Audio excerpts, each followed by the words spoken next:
You know, we know that many people they say words and they throw their words in the air. Sometimes those words are stupid and they are meaningless. And sometimes even Christians they say things they should not say. Or let us say they say it in a way is not explained or is not well framed. You know, when I speak to a Muslim and I say to him that Jesus saved you by his blood, and this is what this the thing Christians always they say, you know, like anyone they see in their way, Jesus saved you by his blood. How? I mean, even that sentence is not, you know, is not really the right way to present Jesus to them. What the blood? And you know, explain to him first. This is a person who do not know what you are talking about, and most likely he will not like it. And suddenly you mention blood and someone saving you. And this is goes for all religions. People they present, you know, they speak without being wise, and they don't notice what they are saying. If I want to make my child, if I have one, believe in Jesus, okay, he's a child, and then I will say to him, Jesus saved you by his blood. Okay, how, what does that mean? I mean, this is a child and you are talking about the blood, and then Jesus saved you by the blood. How the child would understand that? And many people who they are not into the faith already, they are the same as a child. So in order to speak to them about something, you have to make a presentation. And this is what we are going to do today. We are going to make a presentation of how to present presentation. In order to do that, I'm going to choose a topic, and today we choose a topic about how Allah He tempt. You see, the word temptation, anyone can use it, even it exists in the Bible. And many Christians they say God He tempt us. The fact this is not really true. They say that God He allowed the spirit to tempt Jesus, but this is God allowing the spirit to present. That's all. It's not God who is tempting you. God tempt no one. But as again, Christians they say things without understanding what they are saying. The same as Muhammad, who say things he do not understand how stupid what he is saying. The difference between a Christian he say things with good heart and Muhammad, that Muhammad he knew his line and he's fabricating stories, and those stories expose itself. And a Christian who say things without being careful, he is just being a good person with good heart but choosing the wrong words. So today we are going to go and speak about temptation. You know, God, if we go to the to James 1:13, let me try to make the text bigger so you guys can see it better. Give me a second, please. Let no man say when he is tempted, I am tempted of God. For God cannot be tempted with evil, neither tempt he any man. So, you know, I can right now give an excuse, says, okay, God tempt me. God, he, you know, I blame it on God. You see, always a human being, when something good happened to him, he blame it on himself. Like they say, I'm the good man. I am the lucky. Like when if you won the lotto, you say, I'm a lucky. But if you are sick, you blame God for your sickness. You know, and this is exactly what the Muslims do. The Muslims, you know, we remember when the brother, one of our brothers, he passed away because of cancer. The Muslims they made the big scandals about it, and they said God punish him. And how? By cancer. I mean, Muslims they are the most people who come to Europe and USA to recover from cancer because simply they don't have the technology, and obviously the Middle East is polluted and their countries are really screwed up. And as an example, the average of ages in the Middle East is very low because death is very high. You will see someone in Europe who live in the age of 60, he's still young compared to someone in Middle East because most of them they die very early, and their Prophet Muhammad himself he died at a very early age. Compare to what we see today in Europe.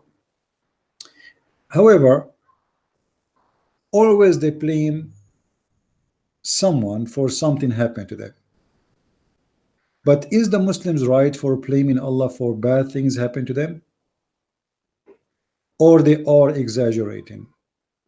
Me as a Christian, I have no right to blame God for what happened. I have no right to say that God, okay, he is, I want to blame him for what happened to, I am poor because God, he wanted me to be poor. That's not really true. The one who is rich and the one who is poor, it's not because God made them poor, neither made them rich.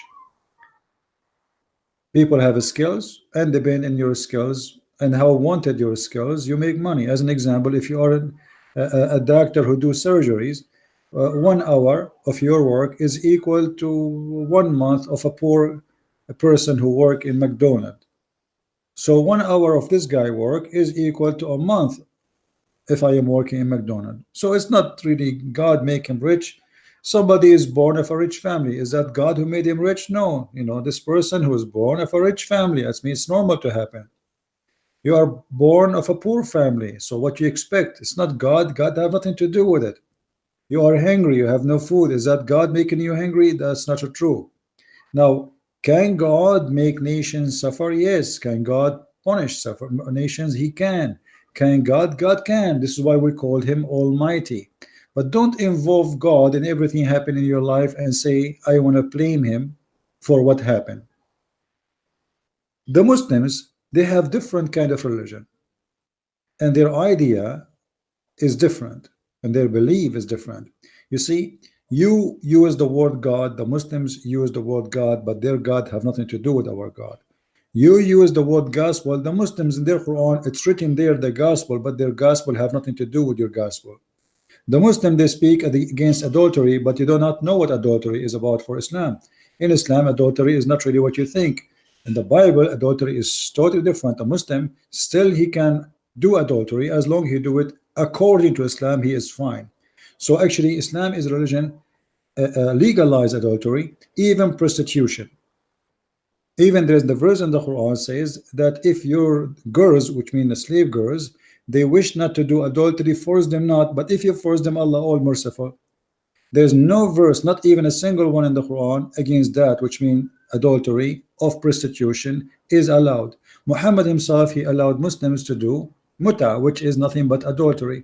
So what we do according to Islam, we promote adultery, we practice adultery, and we say we are against adultery by giving adultery a name of marriage or a name of something else.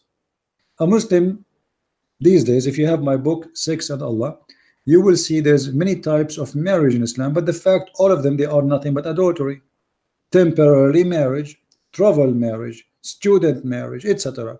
All of those, they give them title of marriage, but the fact, the real reason for them is nothing but sex. I am going to different country to study in Los Angeles. So what I will do now, I am a good Muslim, I don't want to do adultery. What I will do, I will hire a girl, I will tell her I'm going to marry you for I'm going to stay in LA for 3 months. I will marry you for 3 months and I will pay you $10,000. Supposedly this is marriage in Islam. Imagine, this is nothing but adultery. It's a fornication under title. So they say we are against theft. Muslims, they say we are against theft, but the Quran says you can kill them, you can steal their money, and you can take it, and there's no problem with that because Allah, he gave you that money. So they legalize theft and they give it an honorable name. What about killing? The Muslim, they say the Quran says if you kill one innocent person as if you killed all mankind, but they will not tell you that innocent person in Islam is a Muslim. If you are not a Muslim, you can be killed. You can be protected under the title of Ahl Zummah, which means you have to pay them money in order to save yourself from their hand. So imagine what kind of gang we are talking about. It's a mafia. You don't want to die, we can protect you. Pay us, you are protected. That is exactly Islam. So they say to you we are against crimes, but the fact they are the one who do the crimes. They say to you we are against killing, but the fact they are the one forcing you to pay them in order not to be killed. They say to you we are people who support justice, but what kind of justice? You force me to pay you so I will live. Especially I'm talking about you took my land, you took my home, you took my country, and now I have to pay you to live in my country. But yet they speak too much of justice. So we need to put in our mind that Muslims, when they speak about certain words, they don't mean the same things those words mean to you. When a Muslim speak about genie, a Christian, he speak about demon, but genie and demon are not the same. But many Christians, they keep thinking they're saying the same. When we speak about Isa, if you read the Quran, you will notice that Isa cannot be Jesus. Isa of the Quran, he have an uncle, his name is Aaron, and he have an uncle, his name is Moses. But all of us, we knew that even Mary, when the Muslims, they say the Quran says that Mary is the sister of Aaron, and they say to us, oh, like they call you by the old generation, but Mary have nothing to do with Moses. She is not even from the same tribe. So how you came to this stupid statement? And later we find that Moses have a father, his name is Umran, and Mary, she have a father, his name is Umran, and both of them, they are located in the Quran. This is why they are both sisters. So we have some names are the same, but they are not the same people, because simply Jesus of the Bible does not match in any way, in any mean, with Isa in the Quran. The funny that Muhammad, he claimed that he is a person who came with knowledge, but yet he could not even find us the words of the gospel. So he used the Greek word, which is Injil. But yet the Muslims, they claim that Isa was a prophet sent only to the Jews. So he was sent to the Jews, but his book is in Greek language. Doesn't make sense. The only thing makes sense that his apostle, he wrote his book in the Greek language as a message to the Greek people. That makes sense. But to say that Jesus' book, his name is Injil, and Allah himself, he named it Injil, that is very silly and very stupid, for a very simple reason. Muhammad himself do not know even what the word Injil mean. The same as the word Jibreel, the same as the word Israel, the same as the word Abraham, the same as the word Isa. Even Isa, you ask the Muslim what Isa mean, what Al-Masih mean, they don't know. One of the funny definition for the name of a Messiah, which is the Masih in Arabic, they say to you, he have a flat feet. And this is the most funny, stupid statement ever I heard, that the Messiah was called by that name because he have a flat feet. So let us make it clear. We maybe share some words, because language, we are sharing languages. You see, Arabic is my language, so I can say to you most of the words in the Quran are part of my language, which means I use them in my daily base if I'm speaking Arabic. But yet the words mean to me something else from what it's mean to a Muslim. And I hope what with this presentation we made it clear. Now we go to the Quran and try to find out what is the temptation of Islam. You see, I did search in Google and I found here, like I searched how Allah tempt us. How Allah tempt us. I found the Muslim have articles why Allah tests us with hardship, why we are tested, beating temptation. All right, beating temptation. Okay, well, let's see what is that. You see, when you see a Muslim speaking about what they call ethic, you might believe that they have really have a high standard of ethic. Beating temptation, part 1. You know Ahmed, right? He has a brew always routing around, blah blah blah blah blah blah blah blah blah. Okay, let's go to see something solid to stand with. How do I stop? Okay, check your heart. Wait, what is that? This has nothing to do with my topic, so let us get out. I'm trying to figure out what the Muslim will say to us if we ask them, to show you, not to show myself. Already I know all the answers Muslims they will give to me. Why Allah tests us? Hardship. With hardship. Okay, why Allah tests us with hardship? When we focus in hardship and the tribulation, one should be joins. Okay, let us see. Let me make it bigger a little bit so you guys maybe can read with me. Maybe here we have something interesting.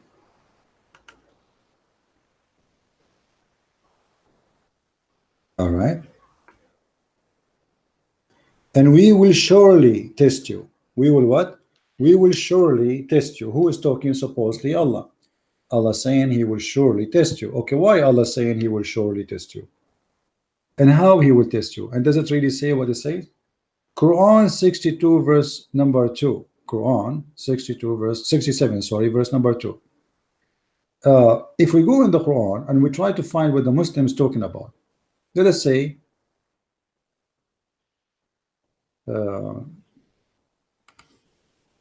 Quran 2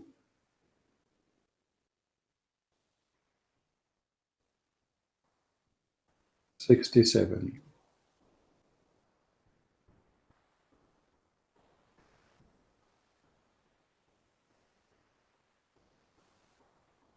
Oh, sorry, this is not hold on.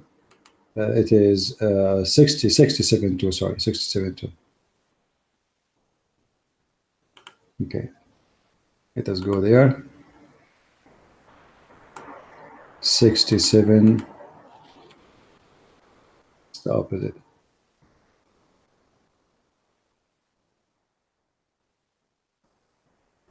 All right.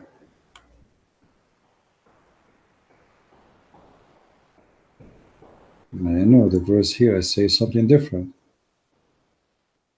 but see, the translation is totally different from here to there. It is he who created death and life to test you as to which of you has best indeed. Okay. So Allah, he created death and he created life. I mean, this is very silly to say created death, because death cannot be created. It's the same when Muhammad, he says Allah created the day and the night. I mean, the night is not created. The night is just the absence of the day.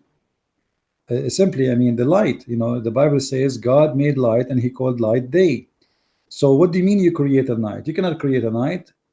I can close all the windows in my room, put the blinds even in the middle of the day, and I have night inside the room. So this is what is night, is something locally where it is, there's no light. However, here it says that Allah, he is the one who tests you. How he tests you? He tests you by creating death and life, and then he will, you know, he will test you with your deeds. But this is totally in contradiction with all the what Muhammad he taught, because Muhammad, he taught the Muslim to believe in destination, and destination mean that your deeds doesn't count. At the end of the day, it's what Allah he wrote for you. If we go to this back to this article, let us see if the Muslims, they come to us with better argument. And we surely would test you with something of fear and hunger and lose of wealth and life and fruits, and give you blah blah blah blah blah blah blah blah blah blah blah blah. Okay, and it is here. Okay, so Allah will test you with all those things, but how Allah he tests really people? Is that really the truth? Is that really what the Quran teach? Absolutely false. Do you think that you will enter paradise without such a trial? The same as come to the one passed before you? If you think about it, you will say, okay, you know what? Life is full of trials and people, they get tempted by the devil. But what here it's saying that Allah is the one who will tempt you. It's Allah who is going to make you do wrong. And this is supposedly a temptation or a test of God. But that does not make sense still, for Islam does not believe that testing of God is what Christians understood. As an example, I can say that God, he you know, he is you know, he tests me just by having me in this earth. I mean, obviously I'm going to go through a big test, but it's not God who is tempting me, and it's not God who deceiving me, it's not God who is trapping me. No, God created me and he said to me, go live your life in the best way you can. Women are not created for me to be tempted. Women are created for me to be married from. Men are not created for them just to be tempted, as much it is about you having a family. So we have a reason for men and women to be exist. We have a reason for money to be exist. Money is not really the money is not the evil, even though it is the root of the evil, because people, they worship money and they forget about what is the need of the money. The money is to serve you, not to serve the money. People live for money. Same, they live for sex. Some they live for gambling. Some they live for drinking. Some they live for parties. Some people, they are addicted to drugs. Some people, they are addicted to smoking. Some people, everybody is addicted to something, and that is, you know, it's about you, how much you want to hurt yourself, and what do you want to do in life. People, they hurt themselves. It's not God hurting you. Nobody is forcing you to go and gamble. Nobody is forcing you to take drugs. Nobody. Now, what about me getting sick? Is that a test from God? Well, you know, I can get sick, that because simply the nature of our body, which means the second we are out of heaven, we are out of the protection of God, and earth have germs, viruses, all kind of diseases, you name it, accidents. So this is not really about God, but yet can God do something to me? Yes, he can. Can God do something to you? Yes, he can. But normally life for everybody is the same. All of us, you can be a very good Christian and you can die by cancer. You can be a very good Muslim, which means you kill, you rape, etc., and still you will die by cancer, which means Allah will not really help you. Muhammad himself, he died by poison. So you being good or bad, look, if you think about it, people who they are bad, they have a better life. And I mean better life in the standard we understand today. Better life is you have a nice car, you have a big house, you have a nice you have a lot of money. So if this is your standard, they have a lot better life than my life, but depend on your standard. So if you are evil, really you can make a lot more money from someone who have a good heart. Scammers, hackers, thieves, you name it. So is it God who made a woman hooker? No. Is that a God who made a man a child molester? No. Is it God who made me thief? No. Is that God who made you criminal? No. Is that God who made Muhammad all the crimes together? No. God did not do that. It's people who choose to be following the devil. But in Islam, the story is different. In Islam, it is Allah who did all those things. If you remember, actually, we mentioned it many times in the last 2 days. Look like I remember it, I cannot forget about it. If we go here in Ibn Kathir, where if you remember, Adam, the sin of Adam from the beginning of mankind, according to Muslims, the sin of Adam, the evil he did, it was a decision of Allah.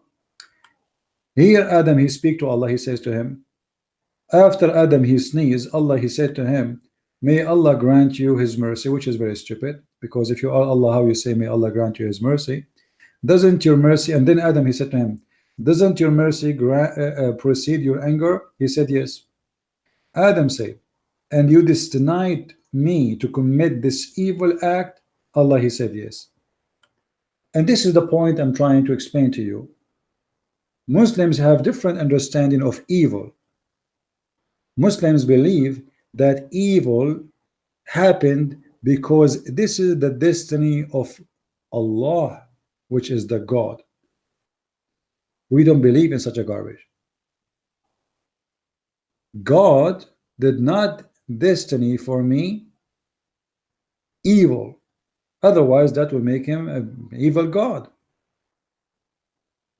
By reading those few words here, Islam is already gone. Islam is a history. Islam is a stupid. Islam cannot be valid religion, because what the point of kicking Adam from heaven if Adam commit no sin except it is Allah's sin, it's Allah evil. And as you see in this conversation, Allah, he agreed that he is the one who denied the destiny of Adam to do evil. So Adam, he cannot do different act. If God, he made a destiny for me to do something, who am I and how can I get away from it? So based on this story, Adam is a victim of Allah, and the evil is the evil of Allah, and Adam was a good person. But if God he decide for you to be evil, then how you can escape? So this is the idea of temptation in Islam. This is not really a temptation, it is a destiny. It's a destiny written for everyone. If we go in the hadith, to make it more clear for you, if we go in the hadith, we will find the hadith says the following.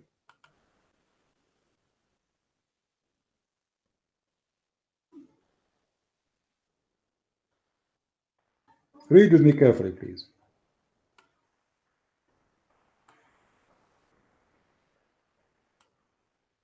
The Prophet said, at every womb Allah appoint an angel who says, O Lord, a drop of semen, O Lord, a clot, because Muslims believe that we are, in the beginning, we are semen of women and men mixed together, chapter 86, verse number 6 and 7, and then we transform into a clot, and you can find that in chapter 24.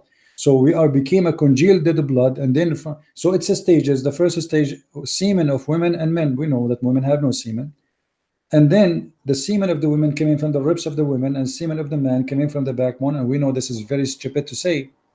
And then we became a congealed dead blood, and then from that we became a little lump of flesh. Then Allah, He will make His wish to be complete. What is that wish? He wrote, he will give the destiny for the angel to write it for you when you are in the womb of your mother. So read with me carefully. Then if Allah wishes to complete its creation, the angel asks, "Oh Lord, it will be male or female?" So even decision of male or female, it's not a decision of nature, it is decision of Allah. Then is it going to be rich or blessed? Are you going to be happy or miserable? It's decision of Allah. You know, that's it. It's already you are not even created yet. You are in the process, and then Allah is deciding if you are going to be miserable in life or you will be happy in life. Then He continue, and how much provision He will be, you know, how much He will live, how much money He will make, and what His age. Look at this. So all of this is not you know it's already pre-made and pre-decided. So if I'm going to be a criminal based on this, Allah decide for me when I am in the womb of my mother, before I'm created in the process. He decide that, okay, Christian Prince, you will be a criminal. If you are a thief, Allah decide for you to be a thief. This is what Muhammad saying. It's in the front of your eyes. So all is written while the child is still in the mother womb. I mean, how clear we can make it more than this? So the word temptation, it's not what people think. The word temptation in Islam is nothing but a destiny. However, there is different kind of temptation Islam believe in, which is can be found in the story, as an example, Harut and Marut. If we go to Harut and Marut story,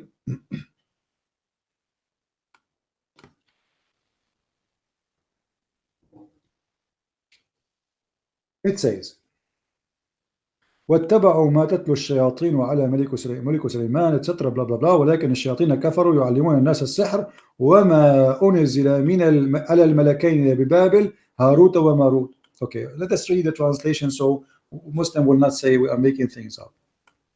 Based on this chapter and this verse, chapter 2 verse 102, it says that Allah He sent two angels to teach black magic, and those two angels, their name is Harut and Marut, and Allah He sent them down in the Babylon. Okay, look at this. Allah sent down two angels, and their specialty is teaching black magic. All right, now is black magic something useful or harmful? All of us we agree that if this is such a thing is exist, this is satanic. This is satanic. So obviously it is harmful. So why Allah He sent two angels to teach that?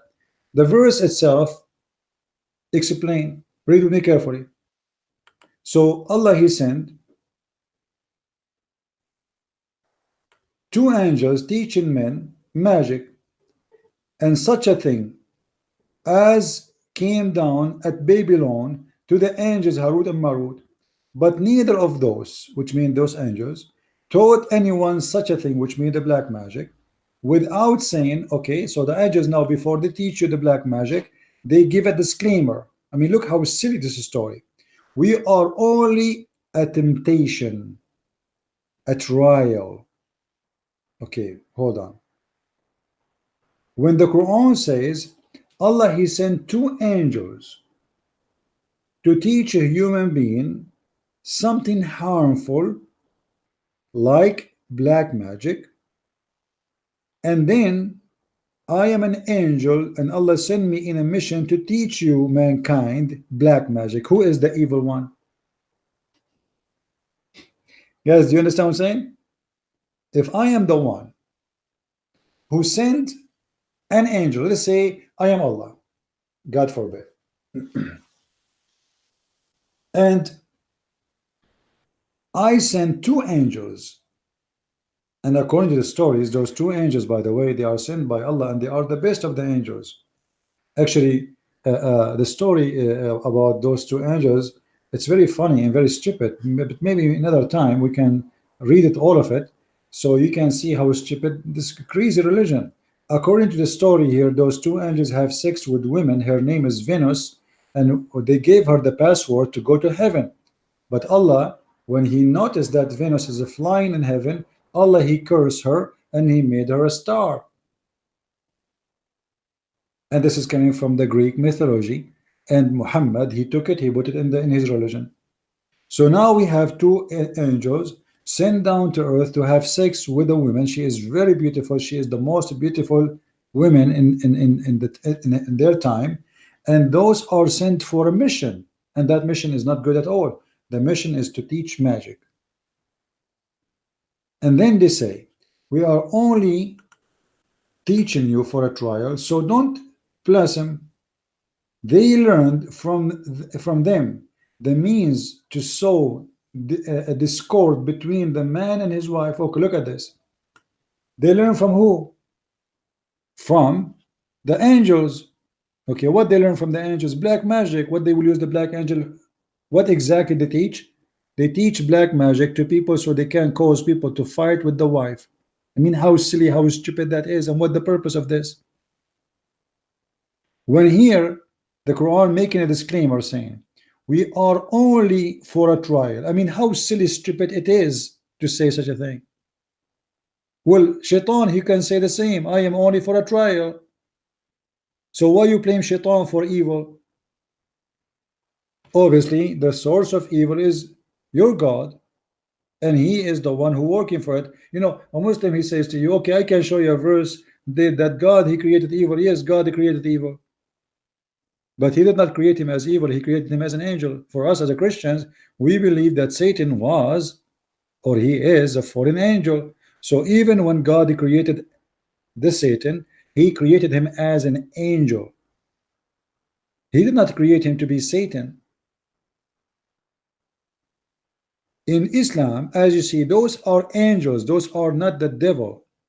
Yet their job is to teach people black magic so they can harm each other.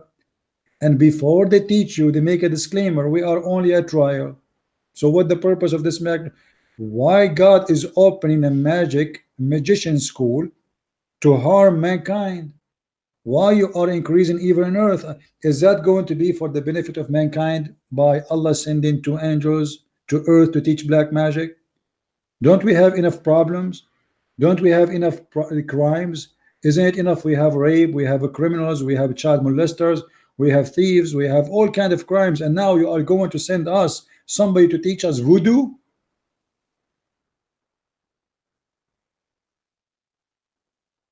That is stupid. So Allah here is not really tempting you. Allah here is harming you by evil school. Allah opened a school of evil. He sent two, the best of his angels, to be professors in those schools. And when you join that school, the professor, he make you read a disclaimer, we are here only a trial. So why you are teaching them anyway? Do you want them to do it or you don't want them to do it? If a Muslim, he will say to me, oh, Allah don't want you to do black magic, so why Allah is teaching you the black magic? If you say to me this is a trial, I will say to you this is stupid. Because simply this trial will do nothing. Already if those people are evil, don't Allah knows that they are evil? Isn't your God is Almighty God and he knew what they have in their heart?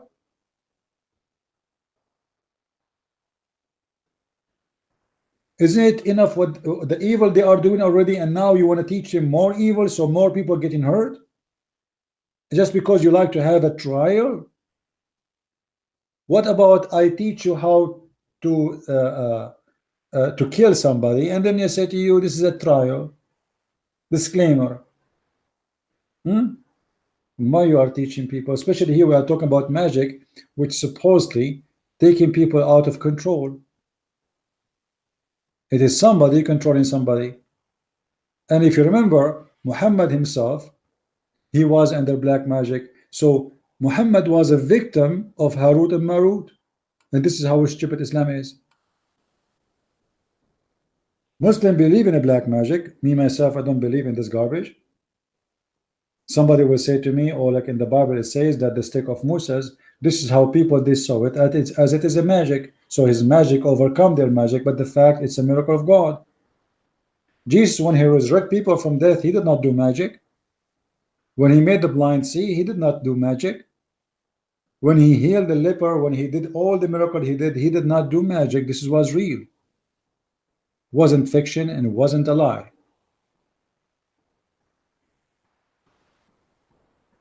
So when a Muslim he speak about temptation, he is speaking about something totally different.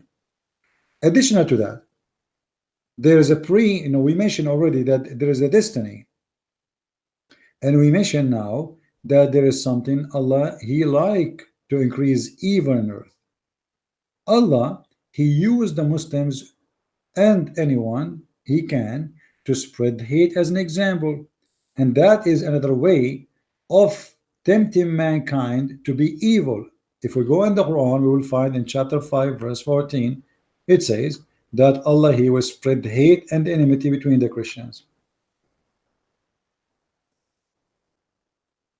Why Allah want to spread hate and enmity between the Christians? I mean, what kind of God he is?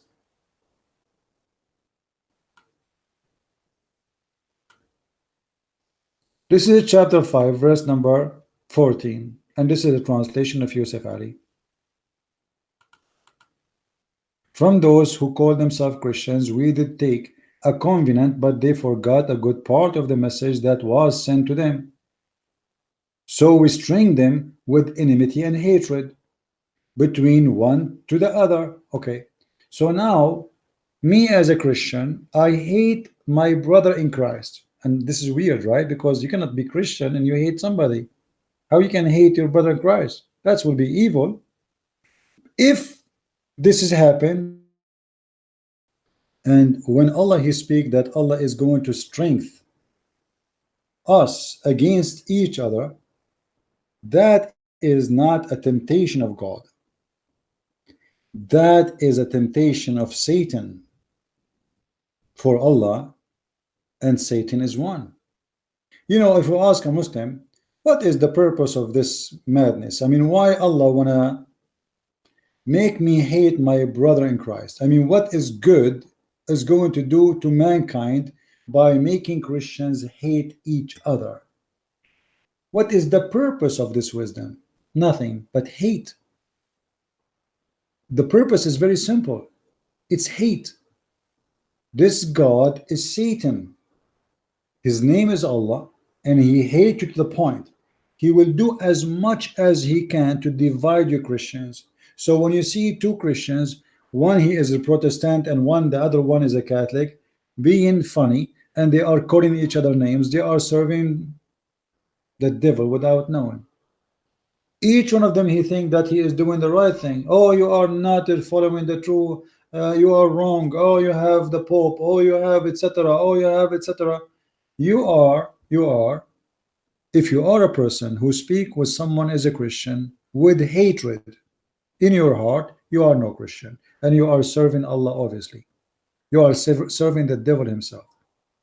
I can correct someone he's a Catholic without saying to him you will go to hell, because who said he will go to hell? Simply, not necessarily. There's many who they call themselves Orthodox Christians, Protestant Christians, Catholic Christians. They will go to hell because Jesus said clearly, not everyone says to me, Lord, Lord, will enter the kingdom of my Father, but the one who do his will. So from all of you, the one who will go to the kingdom of my Father is the one who do his will, not the one who call himself Protestant or Catholic or Orthodox. The division is from the devil. So either you decide to be against the devil, fight division, or you help the devil and be part of his plan by stringing hatred between one to each other. I can correct my brother in Christ by the love of Jesus, not by hatred. You can be a person who is a Christian, you have a wrong understanding of something, but doesn't mean you are a bad person, and that will not be a reason for me to hate you, because that anyway will make me not a Christian. So we both are losing anyway if we do that. So here we find that Islam call hatred a plan of God. Hatred is part of the work of God. Hatred is not coming from the devil in Islam. Hatred is coming from Allah. You know, when somebody says to you, oh, those people, they hate the Muslims, the Muslim, when he say that, he's being stupid, because as you see, hate is coming from Allah. Hate is specifically to the Christians. Look here how evil he is. The one who export hate and deliver hate to the Christians is Allah. And the Bible says clearly that the one who deliver hate to you is the devil. So we have totally two different books. One making it clear that hatred is coming only from the devil. Jesus says, love your enemy, which means if you don't love your enemy, you don't even belong to Jesus. And loving your enemy does not mean you give him a hug or a kiss. That is a kind of funny behavior, have nothing to do with Christianity. Loving your enemy is by correcting them and rebuking them, even if it's going to cost you your life. This is what all the apostles of Jesus did. Loving your enemy is not about what some mad teachers they keep saying, that if you speak against Islam you are not being a loving person, as Jesus said. This is stupid. Jesus, he called all those who they are not following the true belief all kind of titles: sons of the devil, sons of snakes, hypocrite. Like, you know, if your father is Abraham, you do the act of your father, but your father who is the devil. This is what the Bible teach. In the other day, one said to me, how you say to a Muslim you are like a donkey. I mean, the Bible says that many men, they are like a beast. They are like a beast. They live like a beast, to eat and have sex and die.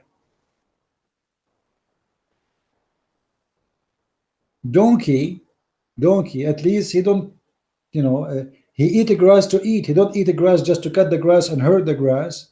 Human being he killed, but not to eat. Human being he hurt, but just to hurt. Human being he got jealous, but he have no right to be jealous. I mean, if somebody have a beautiful wife and you don't have a beautiful wife, you get angry. If somebody have a good house, you don't have a good house, you are going crazy, you wish him bad. I mean, why? Human being can be very evil, but based on Islam, all the evil in your heart and all the evil in the world is starting from the time of Adam, as we showed you from their books. This is the evil of Allah. Let me read again what Adam said to Allah. And then Adam received from his Lord's words. Adam said, "O Lord, did you not create me with your hands?" He said, "Yes." He said, Adam, "and blow life into me?" He said, "Yes," which means Allah. He said, Adam, and Adam is talking, "and when you sneezed, you said, may Allah grant you mercy?" Allah, he said, "Yes."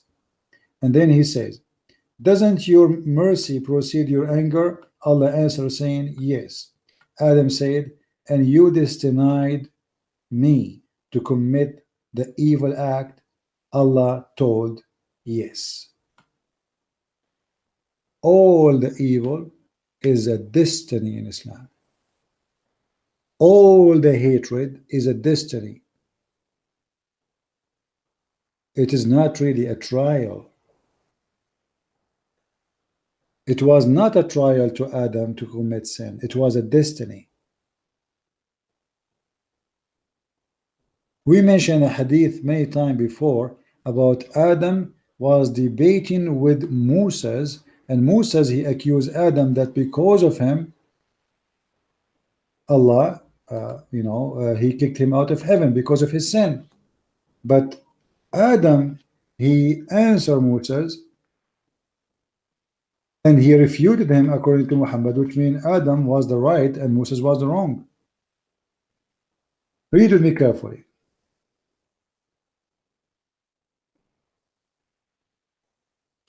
The one that's talking here is Muhammad. He said,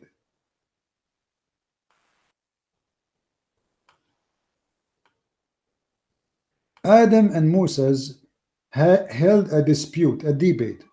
Moses said to Adam, Adam, you are our father. You deprived us and caused us to come out of paradise. So Moses obviously believed in the original sin, which means Moses, he cannot be a Muslim because original sin is not Islamic, according to Muslims. As you see, original sin, it's destiny. It is destiny. So Adam said, you are Moses. Allah choose for you his speech and wrote the Torah for you by his hand. The Muslim Abdul, they believe that Allah, he wrote all the Torahs and give it to Moses by tablet. Imagine how many trucks Moses he needed. You know, the Muslim don't believe that Allah, he gave Moses the 10 commandment. No, he gave him all the Torahs. So imagine how many pages written in rocks. So Moses should be busy until now carrying rocks to move them from place to place.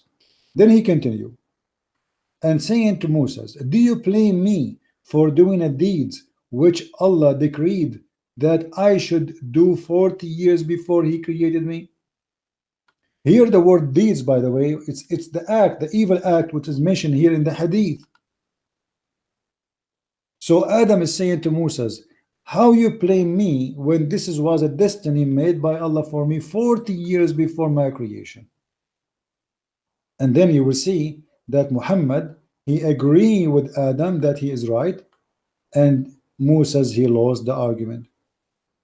As you see here, so Adam got the better of Moses in argument.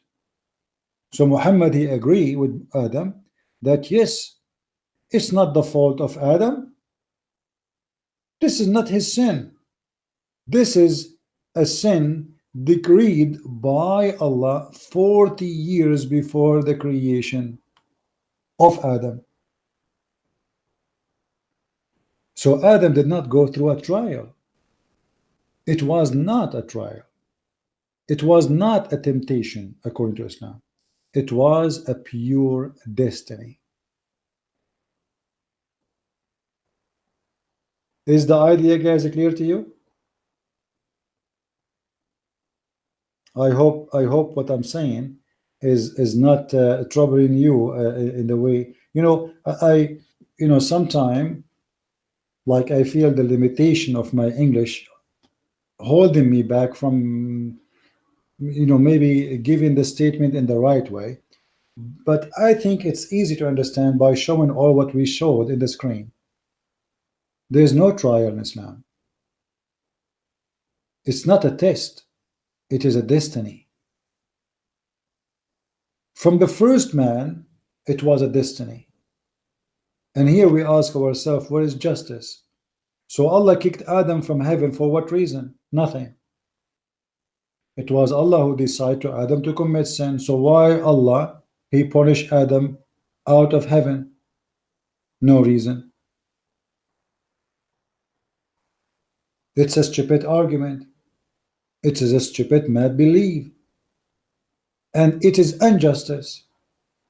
I make you do sin and then I punish you for the sin I made you do. In other way, Allah, he forced Adam to do this sin because as you see, it's decreed. It's his destiny. That is stupid. So when the Muslims, they speak about trial, obviously Muslims, they are confused because I don't blame them. Islam is a confusing religion. This is the religion of confusion. Everything in this cult is a confusion. Everything. From the first page in the Quran to the last page in the Quran, you got nothing but a confusion message. And here is one of them. Now, if Adam, Allah, he made the sin for him 40 years, it's mean Allah, he made your sin and my sin 40 years before he created us. So why Christian Prince should go to hell? Based on this, I am now, my broadcast happening because Allah, He wrote in His decree that the Christian prince in the date of etc., in the hour of etc., he will open his chat and he will attack me. It's his decree. So why I will go to hell? Which one is more ugly, the sin of Allah or the sin of a Christian prince? It is Allah's sin. This is not my sin. If me attacking Allah is a destiny, how you can say it is my sin? How we can say this is the sin of Adam? And this is what here the debate is about. Adam is saying, well, it's not my sin, you idiot. This is the sin of Allah. Allah, He wrote that for me. Which means we cannot blame Adam. And if we cannot blame Adam for his sin, then we cannot blame you for your sin. And that will destroy the argument of having a savior like Muhammad to save you to go to heaven, because it's a destiny anyway.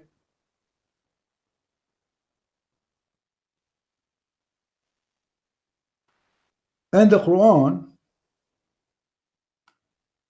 have tons of stories like this, that it's a destiny.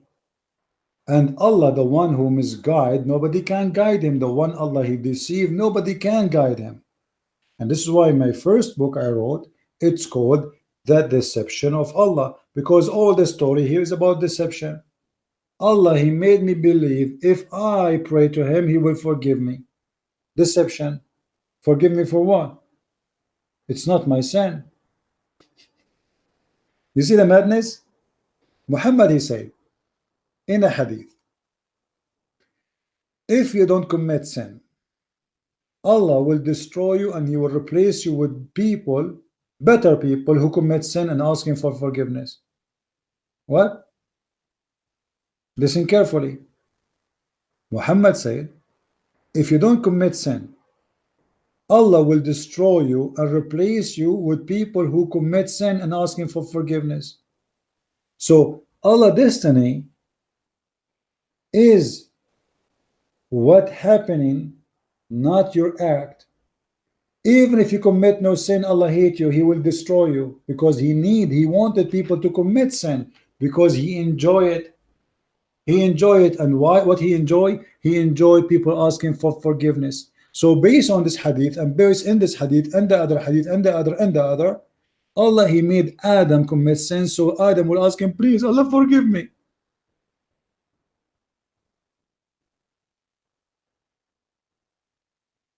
What kind of Allah this Allah is? This is not a temptation. This is a destiny. And destiny appear in the Quran all over. If we go in the Quran, we will find the following.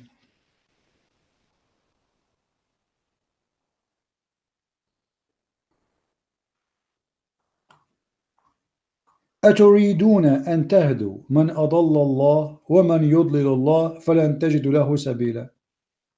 You know what? I'm going to open different Muslim website. This website have only 4 translation. There's another website which have all the translation together in one page. Let us see. If we go here in this website,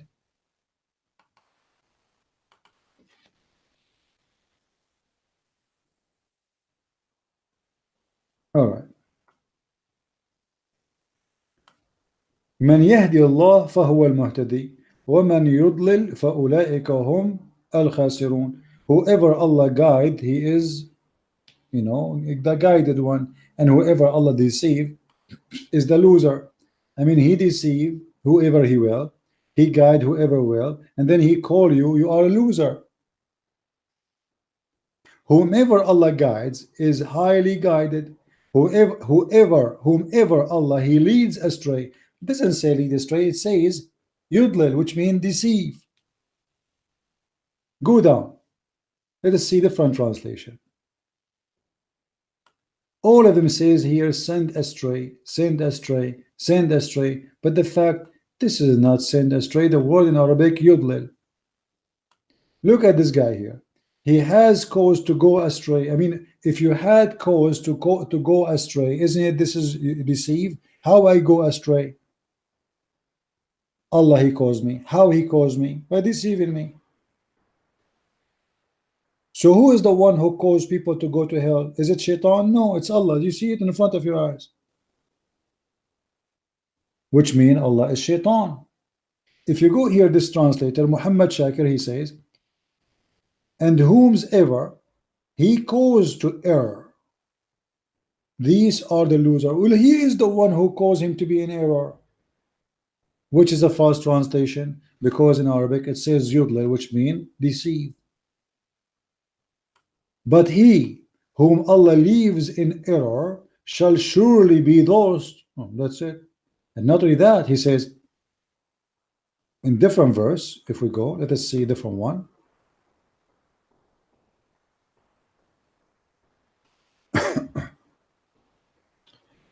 وَمَنْ يُضْلِلُ اللَّهِ فَلَا هَادِيَ لَهُ. Chapter 7, verse 186. Let us read the translation. Who is ever Allah allowed to go astray has none to show him the way. That's it. And again, this is not showing, the word astray is not in the verse. It is deceive. All of them, they are using the word astray, as you see. Here, this guy, he's saying Allah caused to err.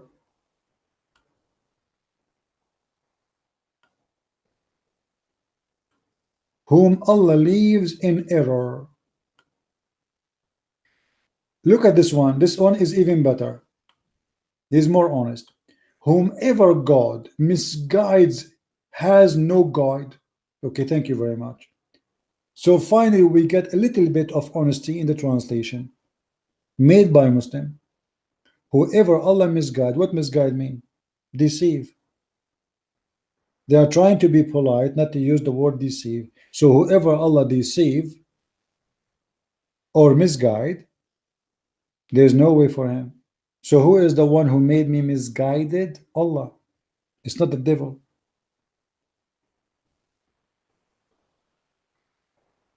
Do you see it? And we can see tons of verses in the Quran like this. It's not like once or twice. It's all over the Quran. Chapter 4, verse 143. It's the same story.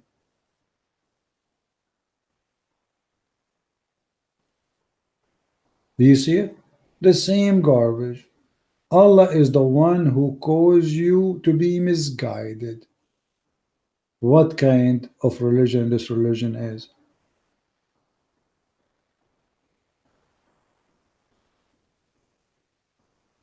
So what is the job of the devil exactly based on those verses? If this is what Allah He does, that all those who they are misguided, deceived by Allah. So what the devil do? Allah is the devil. God send whosoever He will astray, and He lead wherever He will to the path. So all that there's two kinds of people. One is misguided and one is guided. However, the one is misguided by Allah, and the one is guided by Allah.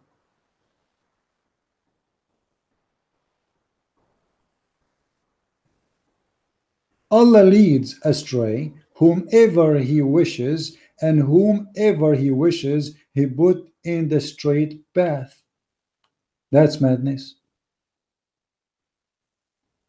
The same story. It's like they are copy-paste from each other.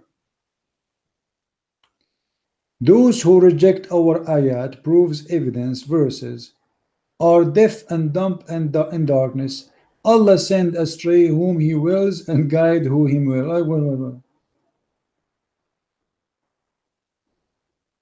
Allah causes whosoever He wills to astray, to stray in error. What?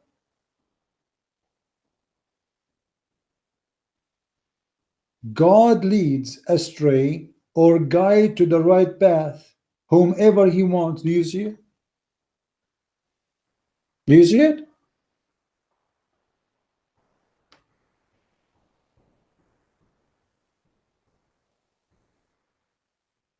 what kind of garbage this religion is.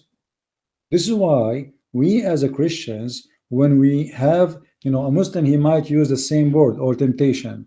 Temptation is in Christianity have different meaning. Trial in Christianity have different meaning. Muslims, they use same words you have in your dictionary, but it does not have the same equal meaning. Obviously, it's too far. And this is all over the Quran. I can keep showing you. Look how many. All those verses saying the same thing. Chapter 39, verse number 36. And the one who Allah deceive, there is no guidance for him.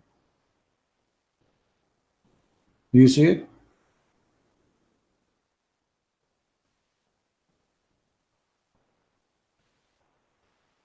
Why Allah sending people astray?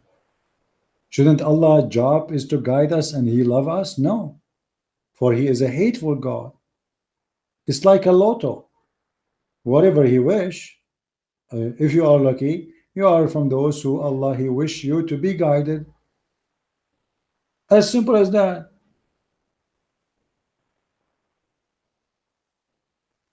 And then look what it says.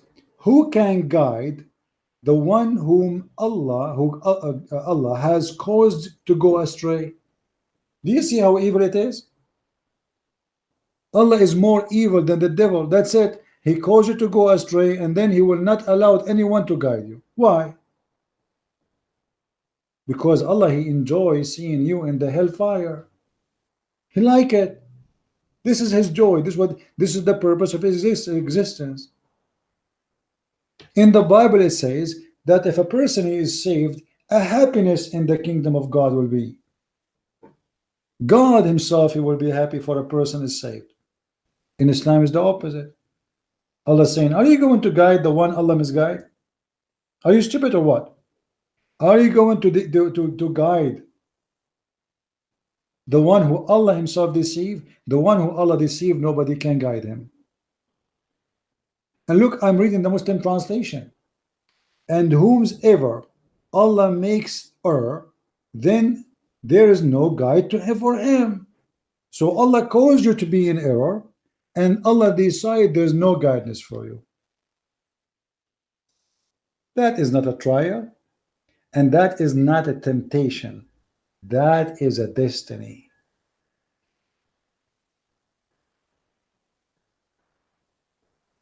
And as long as Islam based on destiny, even in sin, then there's no meaning of worshiping this God, because at the end of the day, this God, He decides for me what I will do, what I will be before I'm created.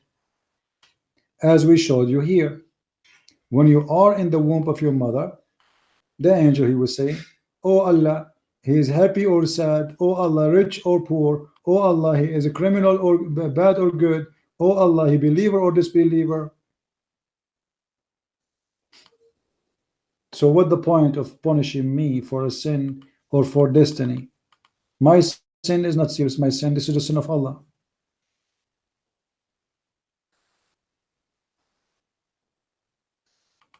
As you see, all those are Sahih Hadith.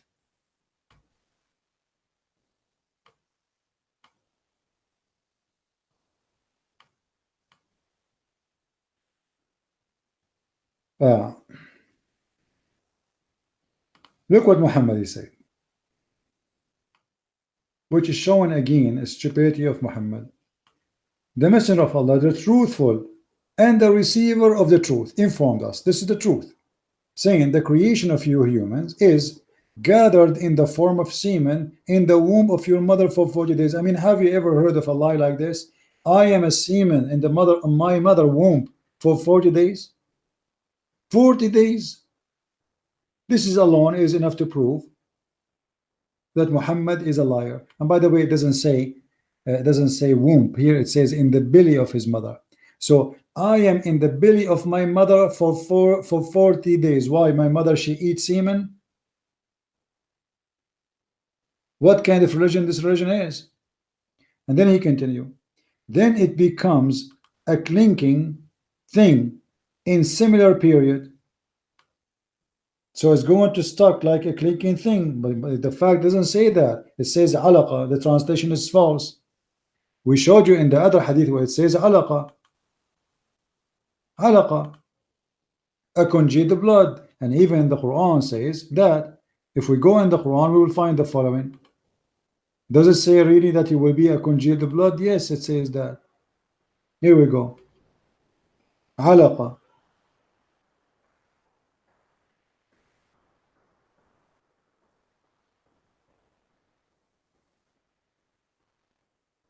Chapter 22, verse number 5. This is verse, and there is other verse. Then chapter 23, verse number 14.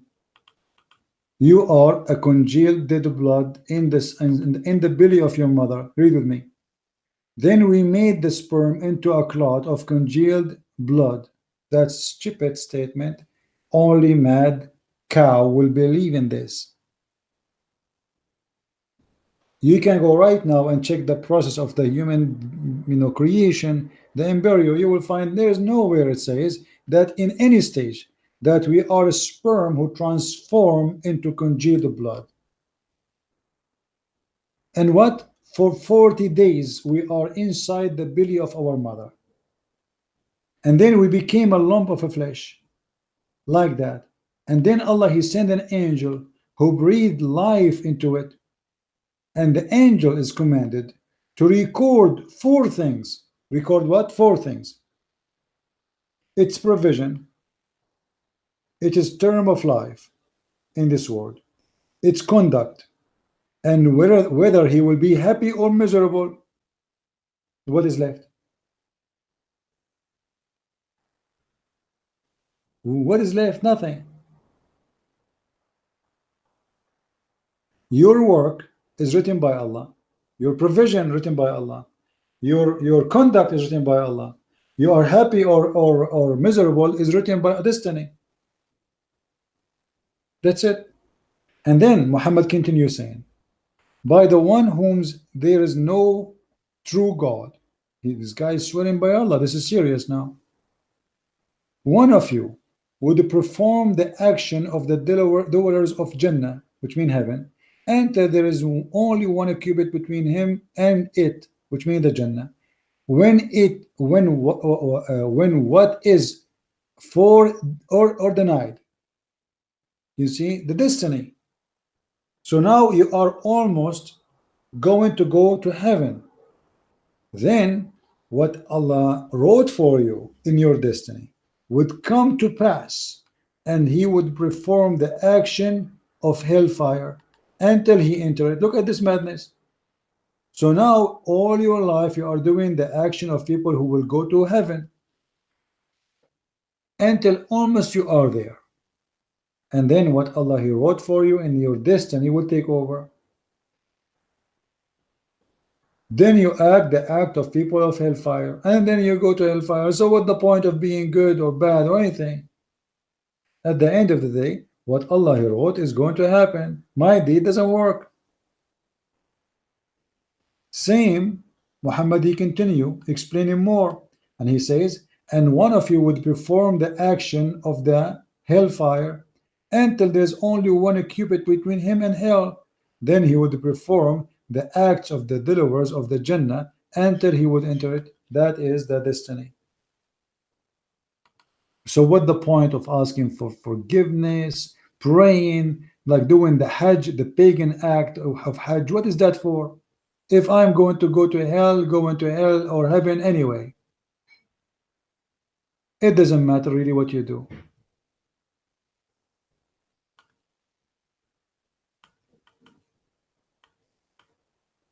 All those hadith is the same. However, just to make it more clear that there is no temptation in Islam. It is all about destiny. There's no trial in Islam. It's all about destiny, which destroy everything about this cult. Here there's a story of a child. This child, he died in the age of infant, little baby. Aisha, she said, and this is a Sahih hadith, very much Sahih, strong. Aisha, she said, There is happiness for this child. Aisha and Muhammad, to make the story short, they attended a funeral. Chapter, the meaning of every child is born in the state of fitra, and the ruling of the dead children, of the disbelievers, and of the Muslims. The Muslim, they say that every child is born as a Muslim. This is what Muhammad he said. Muhammad he said, everyone is born as a Muslim.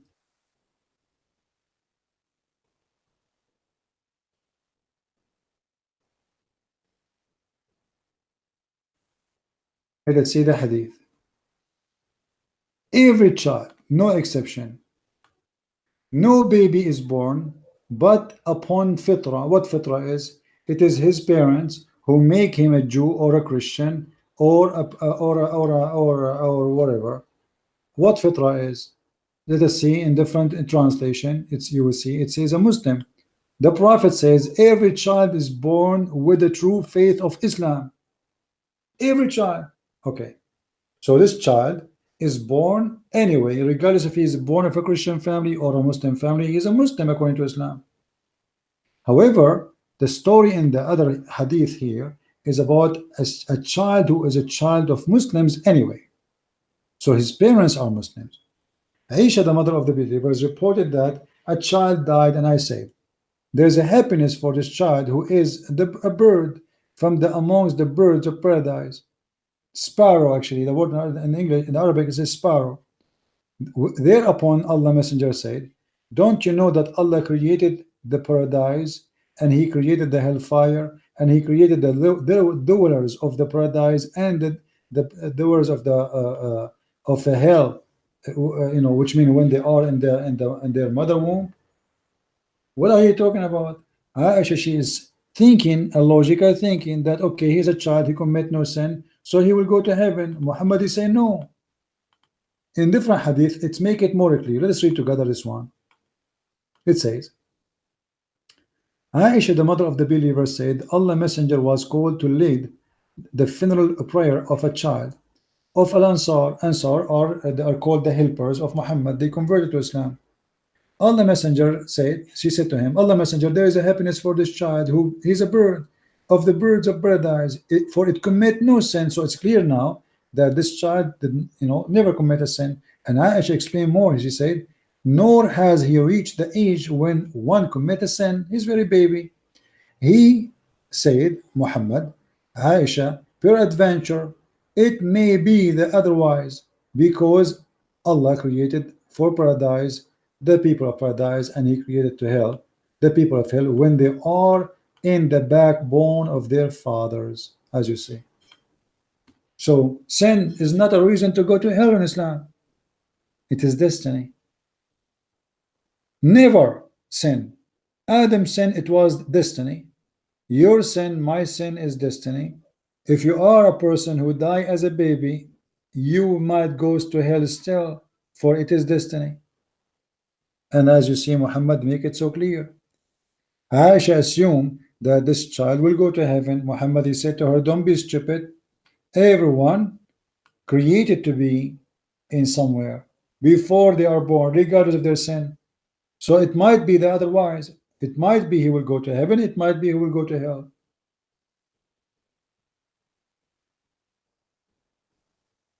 So to make it short, if we can, and I apologize, I make my videos long because the topic is complicated and I like to give it enough explanation, because many of you may be here first time, but not every one of you is too much familiar with a lot of information. So when we explain something, we better give it the time it deserves and enough information to the point even a person who is just first time ever watching this video, he never heard of Islam before, he will understand. And that is a total contradiction of the Bible teaching. Jesus said, if you don't come be the same as those little children, little ones, you will not enter the kingdom of my Father. So in Christianity, child age is guaranteed to go to heaven. In Islam, there's no guarantee, even for children, for everything is based on luck. Luck simply is destiny. If Allah wishes you, when He created you, before He created you, to go to hell, you are going to hell anyway. It doesn't matter.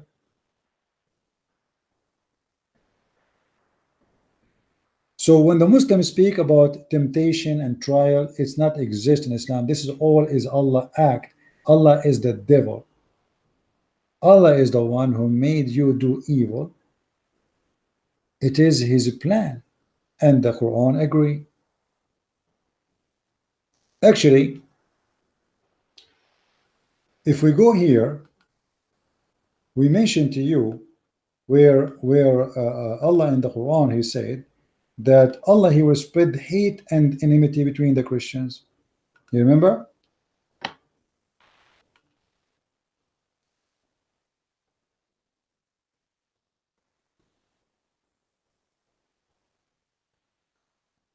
Chapter 5, verse number 14. All right.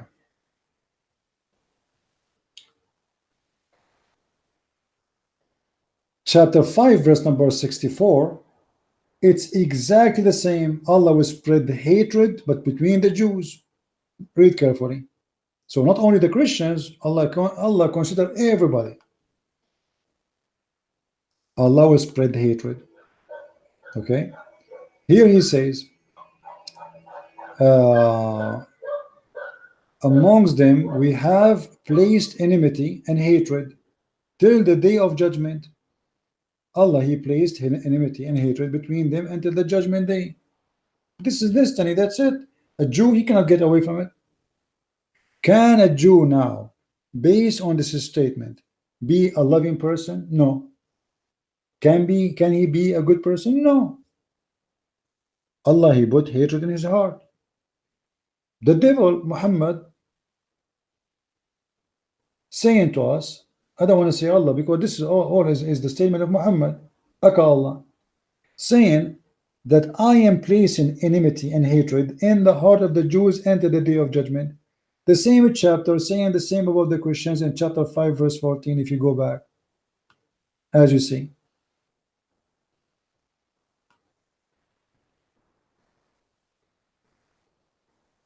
So we string them with enmity and hatred between one to another into the day of judgment. So based in the same chapter, both Christians and Jews, they will live in hatred because Allah destined for them to live in hatred. It is Allah, the devil. And the funny about this, or what make it more funny, Muhammad, he said that the one who spread hatred between people is the devil. Chapter 5, verse number 91.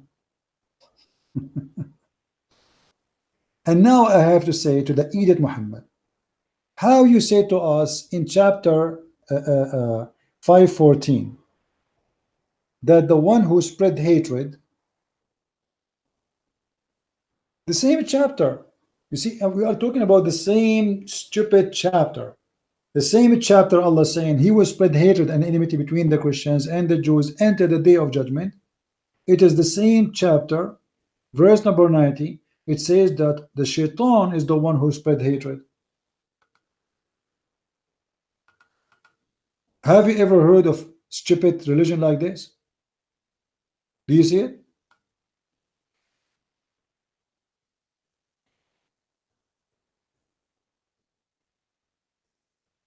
Do we have any Muslim have a comment?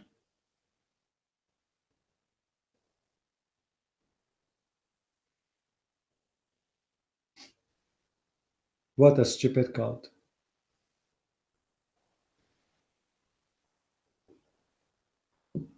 So I say to you, hatred is from the devil. In the same time, I spread hatred. How stupid that is.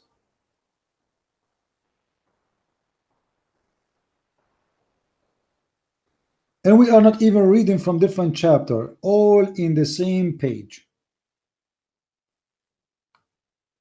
This is obviously it's a satanic religion.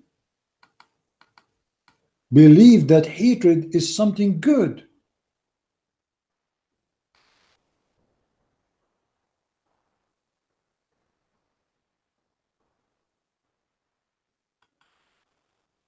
Amongst them we have placed enmity and hatred till the day of judgment. Look at this madness.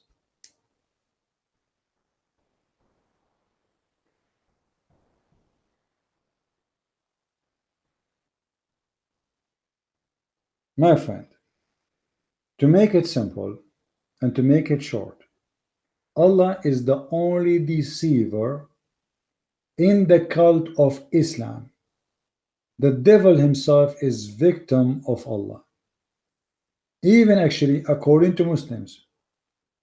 And according to this, the destiny of the devil is to be evil. For Allah, He wrote the destiny of everybody. As long Allah wrote the destiny of Adam to commit sin, that's mean Allah, He is the one who wrote the destiny of the devil, because the one who tempted Adam in the story of Islam supposedly is the devil. And he was one of the genie. But the destiny of Adam to commit sin written even before, which means all the destiny and whoever connected to Adam's story is part of the destiny plan, including the devil. So Adam is a victim, same as Satan is victim in Islam. Both are victims to the big Satan, which is Allah. So I hope that people, they get a better idea and understanding that when a Muslim speak about trial and temptation, that is not true. Muslims don't believe in such a garbage, even though they can quote for you a verse from the Quran. But Islam believe in one thing, that all crimes happen by the plan of Allah. All the sin, it is the plan of Allah. The sin of Adam himself, it is Allah crime, as we showed you